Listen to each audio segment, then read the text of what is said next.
Baldurs Gate 3 is a fantastic game, harboring all the elements a game must have to keep a player engaged. Baldurs Gate uses elements that I will refer to as the big three: interactivity, player agency, and narrative. There are numerous reasons as to why I chose to speak about Baldurs Gate 3, to highlight its significance to the RPG genre and to the broader world of game development. And my opinions are particularly biased. The game was rightfully awarded in multiple categories, in addition to being named Game of the Year in 2023. And after playing a multiplayer campaign with a friend recently, I was reminded why this game was so impactful, and I want to break it down into 3 categories of what it does best to make it so immersive. But first, a brief description of the game. Baldurs Gate 3 was released in August 2023, shocking the gaming community, bringing in old-time and new fans back again into favor with its polished design. A turn-based fantasy RPG developed and published by Larian Studios and based on Dungeons & Dragons 5th edition. The story follows a party infected by a mind flayer parasite, as well as yourself, seeking a cure, all while navigating a vast, expansive world. The combat was different from that of other games dominating the charts at the time, but it still managed to overthrow other leading titles. The game is a top-down, turn-based RPG, which, if you were like me and used to be a first-person shooter storytelling games with some sprinkles of narrative, you overlooked Baldur's Gate initially. Upon second glance, it held everything I consider a perfectly wrapped gift for an immersive RPG world. Stunning graphics, intriguing character design, vast worlds, and complex relationships and world building. Also, character creation. Most of us players spent hours here, me included, especially with the creative freedom thanks to the modding community. Plus, admittedly, being a girl gamer, it's nice to be able to find some sort of relation to the character you're playing. As mentioned in an article by Carolyn Handel and Miller, Digital Storytelling, A Creator's Guide to Interactive Entertainment, published in 2004, start quote, "Games really end up being about a character," Vincent asserted. "If people don't identify with the character, they won't play it," end quote. Which I couldn't agree with more. Thinking back to the games you resonated with or favorite characters you've had, they typically have something you admire or can see some similarities in yourself. With Baldur's Gate character creation offered various choices for faces, classes, and 600 plus spells and actions. There are so many ways the game could be played, and each individual experience would be so distinct. Already playing into the interactivity and narrative elements Baldur's Gate uses to tie the viewer in. The game focuses heavily on narrative. Like Miller, Carolyn Handler mentions in Digital Storytelling, start quote, "One of the truly unique aspects of digital characters as opposed to characters created for movies or traditional TV is that you don't just watch them, you can actually be them, or at the very least, you can interact with them," end quote. Even small choices like the race you choose to play can offer different advantages or consequences down the line. You will hear many different responses from people around you because of Baldur's Gate's universe and extensive history.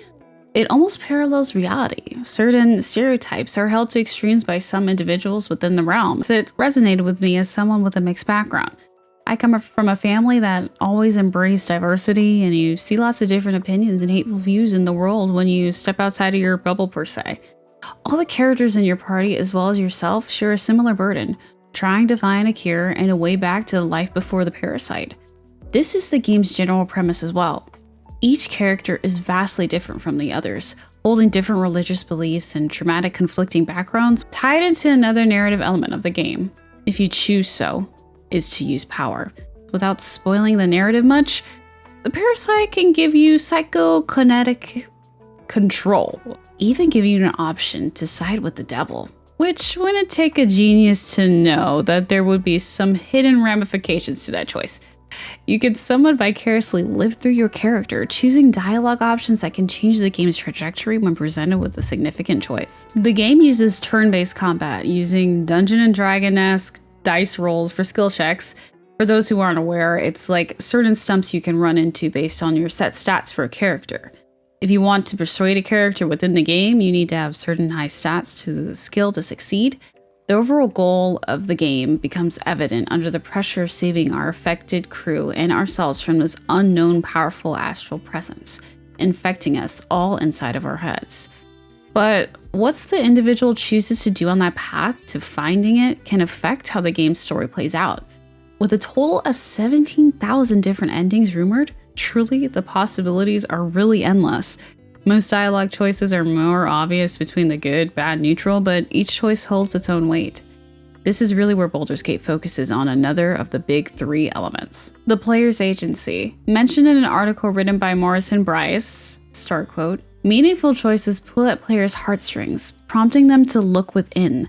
These choices are remembered as deeply emotional experiences, the moments that turn a game into art, end quote. From the article, Meaningful Choice in Games, Practical Guide and Case Studies. Being able to form connections and build trust with characters by completing their special missions and even romance options really help engage the player in this world, almost making it feel indistinguishable from reality. Baldurs Gate runs on player agency and the choices they make. The game is divided into 3 acts, with some minor choices, even some side quests, can directly impact your game in the 3rd act. Baldurs Gate embraces its interactivity in many ways. One of the key components is its combat. In contrast to other RPGs, I played games that relied heavily on narrative and linear gameplay, without much control over the trajectory of the story. As written by Sailing Katie and Eric Zimmerman, Rules of Play, Game Design Fundamental, published in 2004, start quote, the basic unit of which interactive meaning is made is the action over the outcome unit. These units are the molecules out of which interactive designers, including game designers, create larger structures of designed interaction, end quote. Baldurs Gate uses the same elements but gives control over the story while featuring a combat system that's different from the norm per se.